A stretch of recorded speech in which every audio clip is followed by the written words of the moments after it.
नमस्कार बच्चों, व्याकरण जगत में आप सभी का स्वागत है। देखिए, हमारा व्याकरण का पाठ 3 चल रहा है। पाठ का नाम है शब्द विचार।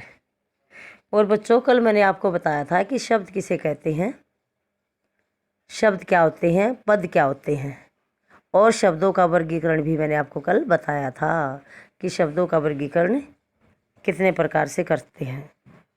और आज हम उत्पत्ति के आधार पर शब्द भेद पढ़ेंगे। लेकिन उससे पहले मैं आपको बताऊंगी, थोड़ा सा पिछला रिवाइज करा देती हूँ कि शब्द क्या होते हैं, पद क्या होते हैं। ठीक है, तो बच्चों देखिए, शब्द किसे कहते हैं। वर्णों के सार्थक समूह को शब्द कहा जाता है कि वर्णों का ऐसा समूह जिनका अर्थ सही निकले, जिनका सही अर्थ हो, उसे हम शब्द कहते हैं। जैसे एक से अधिक ध्वनियों के मेल से बने सार्थक ध्वनि समूह को जिसका प्रयोग भाषा में स्वतंत्र रूप से किया जाता है उसे शब्द कहते हैं। ठीक है, अर्थात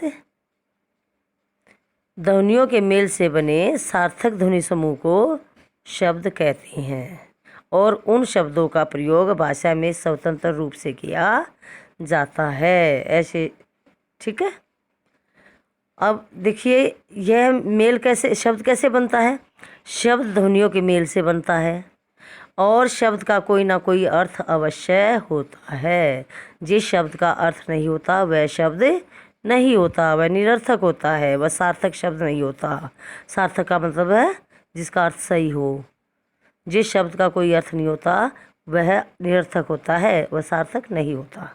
ठीक है, शब्द वह होता है जिसका कोई ना कोई अर्थ होता है और शब्द भाषा की स्वतंत्र इकाई है। शब्द को भाषा में स्वतंत्र रूप से प्रयोग कर सकते हैं शब्द को। ठीक है, और मैंने बताया था कि शब्द क्या होता है, पद क्या होता है। तो बच्चों देखिए, जब उस शब्द को वाक्य में प्रयोग कर देते हैं तो वाक्य में प्रयोग होने के बाद वह शब्द शब्द नहीं रहता, वह पद बन जाता है।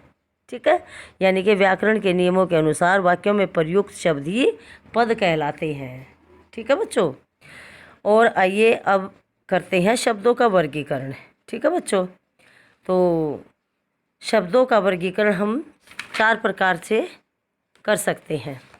शब्दों का वर्गीकरण कितने प्रकार से होता है, 4 प्रकार से। पहला उत्पत्ति के आधार पर, दूसरा रचना के आधार पर, तीसरा प्रयोग के आधार पर, चौथा अर्थ के आधार पर है। तो बच्चों, आज हम पढ़ेंगे अर्थ उत्पत्ति के आधार पर शब्दों के भेद। उत्पत्ति के आधार पर शब्दों के कितने भेद होते हैं। ठीक है बच्चों, तो देखिए, उत्पत्ति के आधार पर शब्दों के 4 भेद होते हैं। ये देखिए, उत्पत्ति के आधार पर शब्दों के 4 भेद होते हैं। तत्सम, तद्भव, देशज और विदेशी। पहला तत्सम है, दूसरा तद्भव है, तीसरा देशज है, चौथा विदेशी है। तो उत्पत्ति के आधार पर शब्दों के 4 भेद होते हैं। तो देखिए, सबसे पहले हम पढ़ेंगे कि तत्सम क्या होते हैं। देखिए बच्चों, तत्सम शब्द का अर्थ है उसके समान। तत्सम का अर्थ क्या है, उसके समान, अर्थात संस्कृत के समान। यानी कि जो शब्द संस्कृत से हिंदी में आ गए हैं और उसी रूप में प्रयुक्त होते हैं जैसे संस्कृत में होते थे, तो वे शब्द तत्सम कहलाते हैं। ठीक है, यानी कि जो शब्द संस्कृत भाषा के समान हिंदी में बिना किसी परिवर्तन के प्रयोग किए जाते हैं उन्हें हम तत्सम शब्द कहते हैं। मतलब हमारे कुछ शब्द ऐसे हैं कि संस्कृत के ऐसे शब्द जो हिंदी में बिना बदलाव के यूं प्रयोग किए जाते हैं, ऐसे शब्दों को तत्सम शब्द कहा जाता है। ठीक है, तो संस्कृत भाषा के जो शब्द हिंदी भाषा में जो के तो अर्थात बिना किसी परिवर्तन के लिए गए हैं उन्हें हम तत्सम कहते हैं। जैसे देखिए, हस्त, हस्त हस्त जो है संस्कृत में भी ऐसे ही प्रयोग किया जाता है और हिंदी में भी ऐसे ही। गज, अग्नि, गुरु और गृह, ये शब्द ऐसे हैं, ये संस्कृत में भी ऐसे प्रयोग किए जाते हैं और हिंदी में भी इनका प्रयोग ऐसे का ऐसे ही होता है, इनमें कोई भी परिवर्तन नहीं होता। तो ऐसे ही कुछ और भी शब्द हैं, किरण है, वृक्ष है, अग्नि है, स्वपन है, तो ये शब्द भी हिंदी में यूं के यूं प्रयोग किए जाते हैं। और ये किरण, वृक्ष, अग्नि, स्वपन, ये संस्कृत में और हिंदी में दोनों में जो के तो प्रयोग होते हैं। तो ऐसे शब्दों को तत्सम शब्द कहा जाता है। समझ आ गया तत्सम। अब है तद्भव शब्द। अगला तद्भव। तो बच्चों देखिए तद्भव क्या होते हैं। तद्भव का शाब्दिक अर्थ है उससे। क्या है? उससे, यानी कि संस्कृत से बनने वाला, उससे बनने वाला। किससे बनने वाला? संस्कृत से। उससे का मतलब यहाँ संस्कृत से। तो वे शब्द जो संस्कृत के शब्दों से थोड़ा सा रूप बदल कर बने हैं उन्हें हम तद्भव कहते हैं। यानी कि तद्भव शब्द भी होते हैं संस्कृत के ऐसे शब्द जो बदल करके हिंदी में प्रयोग किए जाते हैं, ऐसे शब्दों को तद्भव शब्द कहा जाता है। अर्थात संस्कृत के वे शब्द जो जिनका प्रयोग या जिनका प्रयोग हम हिंदी में करते हैं तो उन शब्दों का रूप बदल जाता है। ठीक है, तो ऐसे शब्दों को तद्भव कहा जाता है। अर्थात देखिए अब इसमें से बताती हूँ मैं। ये देखिए तद्भव का शाब्दिक अर्थ है संस्कृत से बनने वाला। वे शब्द जो संस्कृत भाषा के शब्दों का रूप बदलकर बनते हैं उन्हें तद्भव कहते हैं।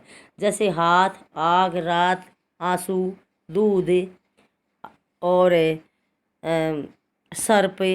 ठीक है ना सांप, सॉरी। तो ऐसे शब्द जो है तद्भव शब्द हैं। ठीक है बच्चों, जैसे देखो संस्कृत में अग्नि है, अग्नि से आग हो जाएगा, दूध से दूध हो जाएगा, सर्प से सांप हो जाएगा। ठीक है, तो आग, दूध और सर्प, सांप क्या है? ये तद्भव शब्द है। ये संस्कृत का अग्नि शब्द है, तो अग्नि से आग बन गया, दूध से दूध बन गया, सर्प से सांप बन गया।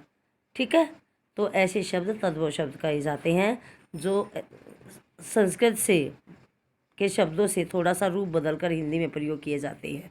ठीक है भाई। अब अगला है देशज। ठीक है, देशज शब्द क्या होते हैं? देखिए बच्चों देशज शब्द ग्रामीण अंचलों में बोले जाते हैं और वे भी भाषा के अंग होते हैं। ठीक है, देशज शब्द होते हैं जो ग्रामीण भागों में बोले जाते हैं और वे भी भाषा का हिस्सा होते हैं। अब हिंदी क्षेत्र के विभिन्न अंचलों में बोले जाने वाले शब्द इस वर्ग में है, मैं बताती हूँ। जैसे देखिए जैसे खिड़की, पगड़ी, जूता, लोटा, कटोरी, रोटी, डिबिया, झटपट, थैला, खटकना आदि ऐसे शब्द देशज शब्द हैं। अर्थात भारत की जनजातियों में बोले जाने वाले, ग्रामीण क्षेत्रों में प्रयुक्त होने वाले तथा संस्कृत से भिन्न भाषा परिवारों से आए शब्द देशज शब्द कहलाते हैं। ठीक है बच्चों, ध्यान से समझेंगे, सुनेंगे। भारत की जनजातियों में जो शब्द बोले जाते हैं और ग्रामीण यानी कि गांव के क्षेत्रों में प्रयुक्त होने वाले और तथा या और संस्कृत भाषा से अलग होते हैं। ठीक है, ऐसे शब्द देशज शब्द कहलाते हैं। दोबारा सुनेंगे, देशज शब्द कौन से होते हैं?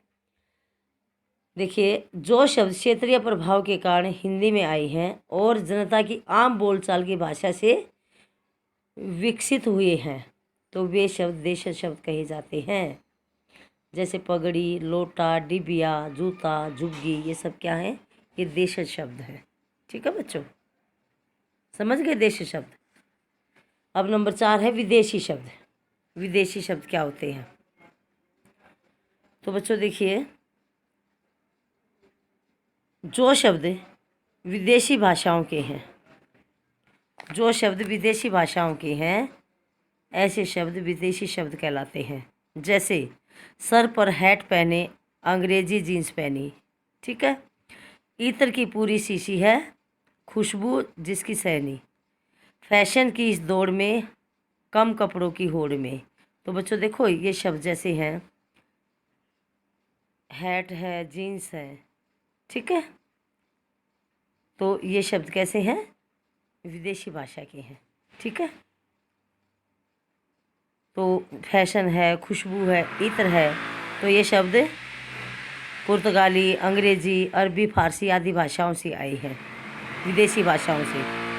तो ऐसे शब्दों को विदेशी शब्द कहा जाता है। ठीक है, तो समझ आ गए उत्पत्ति के आधार पर शब्दों के भेद। देखिए उत्पत्ति आधार पर शब्दों के 4 भेद हैं: तत्सम, तद्भव, देशज और विदेशी। ठीक है, एक बार फिर बता देती हूँ। तत्सम शब्द वे होते हैं संस्कृत के ऐसे शब्द जो हिंदी भाषा में जो के तो प्रयोग किए जाते हैं, उन्हें हम तत्सम शब्द कहते हैं। जैसे किरण, वृक्ष, अग्नि, सोपन आदि, ये सब तत्सम शब्द हैं। ठीक है। दूसरा तद्भव शब्द। तद्भव शब्द ऐसे होते हैं जो संस्कृत के ऐसे शब्द जिनका थोड़ा रूप बदलकर हिंदी में प्रयोग किए जाते हैं, ऐसे शब्द तद्भव होते हैं। ठीक है, जैसे जो शब्द संस्कृत के शब्द जो हैं हिंदी में बदलकर प्रयोग किए जाते हैं, ऐसे शब्द क्या कहलाते हैं? तद्भव शब्द कहलाते हैं। ठीक है। और देशज शब्द।